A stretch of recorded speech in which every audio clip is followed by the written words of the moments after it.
بالکل جو میں نے بتایا کہ جو میجر اٹیکس ہوتے ہیں جس کو ہم کہتے ہیں ایس ٹی ایلیویشن ایم آئی، وہ ای سی جی پہ دیکھتے ہی پتہ چل جاتا ہے، اور اس کے دیکھتے ساتھ ہی ہم جو فوری میڈیکل سٹیپس لینے ہوتے ہیں وہ فوراً لے لیتے ہیں، یا پھر ہم اس سے پہلے ٹو سم ایکسٹینٹ مریض کو مینیج کر لیا ہوا ہوتا ہے، پھر اس کے ساتھ ہی ہم مریض کو اور فیملی کو یہ کاؤنسل کرنا شروع کر دیتے ہیں کہ اس کے اندر فوری اینجیوگرافی فالوڈ بائی ایدر اینجیوپلاسٹی اور by pass is recommended. Doctor صاحب یہ بھی بتائے گا کہ اینجیوپلاسٹی اور اینجیوگرافی کو ہم ڈفرینشیٹ کیسے کر سکتے ہیں؟ بالکل، angiography is just a test.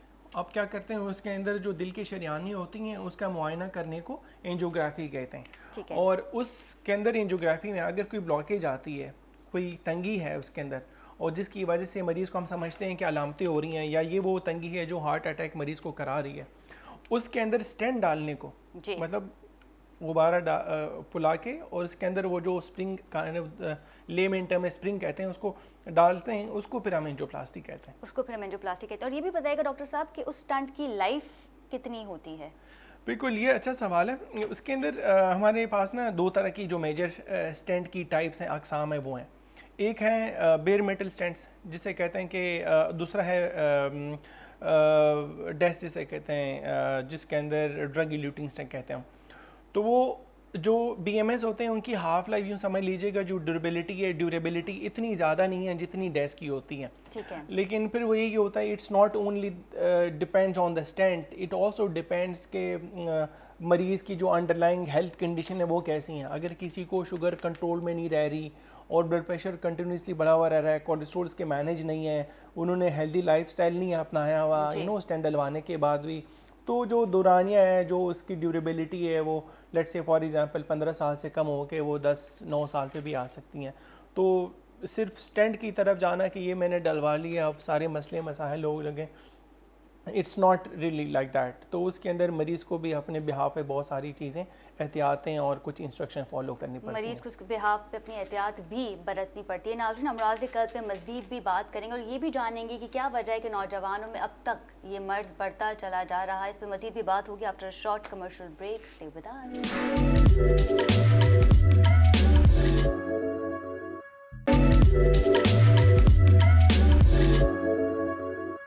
جی ناظرین، welcome back from the break. اور بریک میں جانے سے پہلے ہم بات کر رہے تھے ہارٹ ڈیزیز کے حوالے سے۔ نوجوانوں میں ہارٹ اٹیک جیسا مرض اب بڑھتا چلا جا رہا ہے، اس کی کیا وجہ ہے، اس پہ بھی بات کریں گے۔ ڈاکٹر صاحب ہمارے ساتھ اسٹوڈیو میں موجود ہے۔ ڈاکٹر صاحب بتائیے گا کیا وجہ ہے کہ پہلے تو ہم بہت ریئر سنتے تھے کہ کسی نوجوان کو ہارٹ اٹیک کی شکایت ہے یا وہ دل کے امراض میں مبتلا ہے، لیکن اب نوجوانوں میں بھی ان کی شکایت جو ہے وہ بڑھتی چلی جا رہی ہے اور پاکستان میں بھی اس کا ریشیو بڑھتا چلا جا رہا ہے۔ کیا کہیں گے آپ اس پر؟ یہ بالکل، یہ آج کل ہر ایک کارڈیولوجسٹ کے لیے، دل کے ڈاکٹر کے لیے یہ اہمیت رکھنے والی بات ہے، اور ہم دیکھ بھی رہے ہیں اپنی پریکٹس کے اندر، ہم دیکھ رہے ہیں جو پروفیشنل کرکٹرز ہیں ان کو یہ چیز ہونا شروع ہو گئی ہیں، اور وہ 35-30 ایئرس کی ایج میں ان کو اٹیک کے ساتھ پریزنٹ کرتے ہیں، 3 شریانوں میں ان کے اسٹینٹ ڈل جاتے ہیں۔ تو اس کی کئی وجوہات ہوتی ہیں۔ یہ تو وہ لوگ ہوتے ہیں جو ہمارے پاس آ کر کے ٹیسٹ کرا کے پتہ کرا لیتے ہیں کہ ان کے دل کی کیفیت کیسی ہیں۔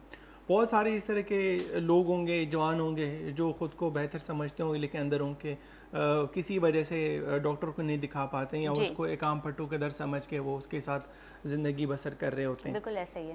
تو اس کی وجوہات تو یہ کہ اوبیسلی ہماری جو جینیٹکس کے اندر ہے، پہلے تو جو ساؤتھ ایشین پاپولیشن ہے، جس طرح پاکستانی، انڈین، بنگلہ دیشی جو یہ ہوتے ہیں، they are at more risk for developing cardiac diseases as compare to وہ لوگ جو ہمارے یورپین یا امریکن اوریجن ہوتے ہیں۔ تو بیسیکلی یہ رسک کے اوپر ویسے بھی ہیں اوور آل۔ اس کے علاوہ جو جینیٹک فیکٹر آج کل دیکھا آ رہا ہے وہ یہ ہے کہ ایک تو ہماری جو لائف اسٹائل کا جو پیٹرن ہے وہ کافی حد تک چینج ہو گیا ہوا ہے۔ جیسے ابھی فیس بک، ٹویٹر، سوشل میڈیا کا دور ہو گیا ہوا ہے، تو بیٹے بہت ساری ایکٹیویٹیز ہو رہی ہیں۔ سمجھ یہ بیٹھتے ہیں کہ بھائی میں تو پتہ چلتا ہے کہ وہ 4 گھنٹے گزر گئے، وہ 4 گھنٹے کے اندر انہوں نے فیس بک ہی استعمال کیا اور تو کچھ ایکٹیویٹی نہیں۔ ایون تو اب دوسری بات یہ ہے کہ اب تو ہمارا جو ہوم ڈیلیوری کا سسٹم آ گیا ہے، تو کھانے پینے کی ساری اشیاء گھر پہ مہیا ہو جاتی ہیں، تو سیڑھیاں بھی نہیں اترنی پڑتی ہیں، اور ہم چڑھتے بھی نہیں ہیں سیڑھیاں۔ پہلے تو یہ ہوتا تھا کہ تھوڑی بہت ایکٹیویٹی اسی بہانے بھی ہو جاتی تھی کہ چلو سودا لینے چلے گئے بازار یا کوئی اس طرح کا کام کر گراؤنڈز دیا. ہوتے تھے کرکٹ تو اور یہ کافی ہوتا تھا. فٹ بالز کے بھی ہم بالکل. دیکھتے تھے کہ جو ہے وہ گیمز چل رہے ہیں بالکل. اور وہاں پہ بھی پراپر ایکٹیویٹی ہوتی تھی جو اب سوشل میڈیا کی وجہ سے بالکل. ڈاکٹر صاحب کہیں کھو کر رہ گئی ہے. بالکل ٹھیک ہے. اچھا ڈاکٹر صاحب یہ بھی ہمیں بتائے گا جہاں پہ ہم بات کریں امراض قلب کے حوالے سے وہاں پہ کئی بار یہ سوال کیا جاتا ہے کہ آخر اوپن ہارٹ سرجری کی ہمیں ضرورت کیوں پڑتی ہے اور اس کے پروسیس کے بارے میں بھی بتائے گا اور جن افراد کی اوپن ہارٹ سرجری ہوئی ہے وہ اب کن چیزوں سے احتیاط کریں. بالکل. اوپن ہارٹ سرجری ایک تو جیسے نام یہ بتا رہا ہے کہ ہارٹ کو اوپن کر کے اس کو سرجری کرنا. It's not really the heart, یہ بیسیکلی چیسٹ کو اوپن کر کے اندر ہارٹ کے اوپر سرجری کرنا. اب یہ طرح طرح کی سرجریز ہوتی ہیں. جو میجر ہماری ٹرمینالوجی میں ہم کرتے ہیں بائی پاس, جو کیبیج کہلاتا ہے بائی پاس کا, وہ ہم ڈسکس کرتے ہیں. اس میں یہی ہوتا ہے کہ جو میں نے بتایا نا کہ اینجیوگرافی ایک ٹیسٹ ہوتا ہے. آپ نے اینجیوگرافی کری, اس کے اندر آپ کو بلاکیج آئی, ٹھیک ہے. وہ بلاکیج ایسی ہے کہ آپ اس کو انجیوپلاسٹی کے ذریعے سے نہیں کھول سکتے, یا بلاکیج اتنی جگہوں کے اوپر ہے کہ آپ ہر جگہ اسٹینڈ ڈال بھی نہیں سکتے. اوبیسلی ایک افورڈیبلٹی کا ایشو آ جاتا ہے اور لانگ ٹرم جو میں بتا رہا تھا اس کا بینیفٹ کتنا ہے وہ چیز آ جاتی ہے. تو اس پیشنٹ کو پھر بائی پاس کے لیے ہم ریفر کرتے ہیں, ٹھیک ہے, اوپن ہارٹ سرجری کے لیے. تو بائی پاس میں کرتے ہیں یہ کہ جہاں پہ اس کی بلاکیج ہوتی ہے جی, ادھر سے پھر شریان کو کہیں پیر سے نکال کے یا پھر ہمارے ہاتھ کی جو نارمل شریانیں ہوتی ہیں اس کو نکال کے وہ ہماری جو میجر خون کی نالی ہوتی ہے ادھر سے اس کا راستہ بنا کر کے وہ جو بلاکیج ہے اس کو بائی پاس کر کے آگے اس کے لگا دیتے ہیں, تاکہ وہ جو تنگی ہے ادھر سے بلڈ کو نہ گزرنا پڑے اور جدھر سے ہم نے راستہ دیا ہے وہاں سے بلڈ گزر کے دل کے پٹوں کو بلڈ کو سپلائی کریں اور مریض کی اس سے پھر کافی حد تک بہتری ہو جاتی ہے. میں کتنا وقت لگتا ہے ڈاکٹر صاحب؟ اب ڈپینڈ کرتے ہیں اوبیسلی. جو ایک روٹین کی سرجری ہوتی ہے اس میں 2 سے 3 گھنٹے تک لگتے ہیں, کبھی 4 گھنٹے بھی لگ سکتے ہیں.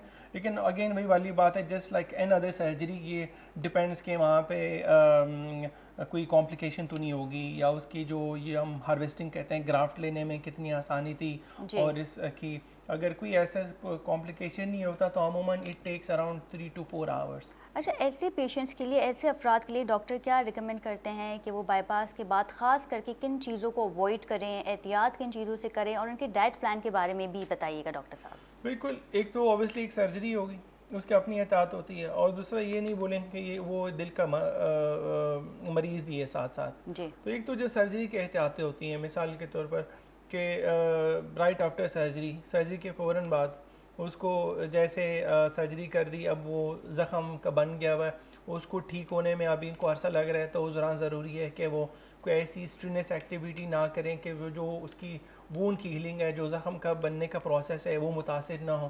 اور ڈاکٹر کے مشورے سے جو اس کو اینٹی بایوٹک کو ایسے میڈیسن وونڈ کی ہیلنگ کے لیے دی جا رہی ہیں وہ پراپر استعمال کریں. پھر سب سے اہم چیز یہ ہوتی ہے, چونکہ یہ میجر سرجری ہوتی ہے, ہارٹ کی سرجری ہوتی ہے, تو اس میں ریکوری فوراً نہیں ہوتی, یہ سلو اینڈ گریجول پروسیس ہوتا ہے. اس میں کیا کرتے ہیں, اسٹیپ وائز مریض کو ریہیب میں چلایا جاتا ہے. اس ریہیبلیٹیشن میں یہی ہوتا ہے کہ پہلے اس کو ہلکی پھلکی واک کرا دی, پھر ٹریڈ مل پہ چلا دیا, پھر ٹریڈ مل کی پھر وہ جو سپیڈ ہوتی ہے اور اوور آل کیپیسٹی ہوتی ہے وہ بڑھاتے ہی اس کو ایک نارمل ایکٹیویٹی میں لے کے آیا جاتا ہے. تو یہ جو میں بتانا چاہ رہا ہوں کہ جو سرجری کے بعد جو ریہیبلیٹیشن کا پروسیس ہے یہ بہت امپورٹنٹ ہوتا ہے پیشنٹ کی ریکوری کے اندر اور لانگ ٹرم پروگنوسس کے اندر. اور اسی لیے جو اچھے سیٹ اپس ہوتے ہیں, ہیلتھ کیئر سیٹ اپس ہوتے ہیں, وہ صرف بائی پاس نہیں پرووائڈ کرتے ہیں, وہ ساتھ ساتھ ان چیزوں کے اوپر بہت فوکس رہتے ہیں کہ تاکہ مریض کی جو بائی پاس کے ساتھ ساتھ جو ریکوری کا پروسیس ہے وہ بھی اسموتھ اور اچھا رہے. لانگ ٹرم میں اس کی پھر جو کانفیڈنس بلڈ اپ اور دوائیوں کے ساتھ جو اس کا تعلق, وہ چیزوں کو فالو کرنے میں مریض کو آسانی ہوتی ہے. اچھا ڈاکٹر صاحب, ہم دیکھتے ہیں کہ عموماً ہارٹ پیشنٹس کو ڈاکٹر واک کی ریکمینڈ کرتے ہیں کہ آپ واک کیا کریں. تو اگر ہم بات کریں بائی پاس والے افراد کی جن کا بائی پاس ہوا ہے, کہ ان لوگوں کے لیے بھی ڈاکٹرز یہی کہتے ہیں کہ آپ فوراً واک کی طرف چلے جائیں, یا تھوڑا احتیاط کے بعد آپ کو واک کی اجازت ملتی ہے؟ بالکل, واک تو سب سے بہترین چیز ہے ہر ایک بندے کے لیے, عام لوگوں کے لیے بھی, ہمارے لیے بھی. ہمیں مریض بننے کا انتظار نہیں کرنا چاہیے کہ جب میں مریض بنوں گا تو ہی واک کروں گا, ادروائز میں تو بالکل فٹ فاٹ ہوں. تو واک تو اس لائک سم تھنگ کہ جو ہر ایک بندے کو اپنی روٹین کے اندر لانا چاہیے. ٹھیک ہے, صبح نہیں شام میں کریں, شام نہیں دوپہر میں کریں, اور کم از کم ہفتے کے اندر 5 دن کریں. اگر ڈیلی نہیں کر سکتے ہیں 5 دن ضرور کریں, اور 30 سے 35 منٹ کی برسک واک کریں. ٹھیک, ایک تو نارمل انڈیویجول کی میں بتا رہا ہوں. تو اسی طرح جو کارڈک پیشنٹس ہوتے ہیں, آیا وہ جس کا بائی پاس ہوا, انجیوپلاسٹی ہوئی ہے, یا کوئی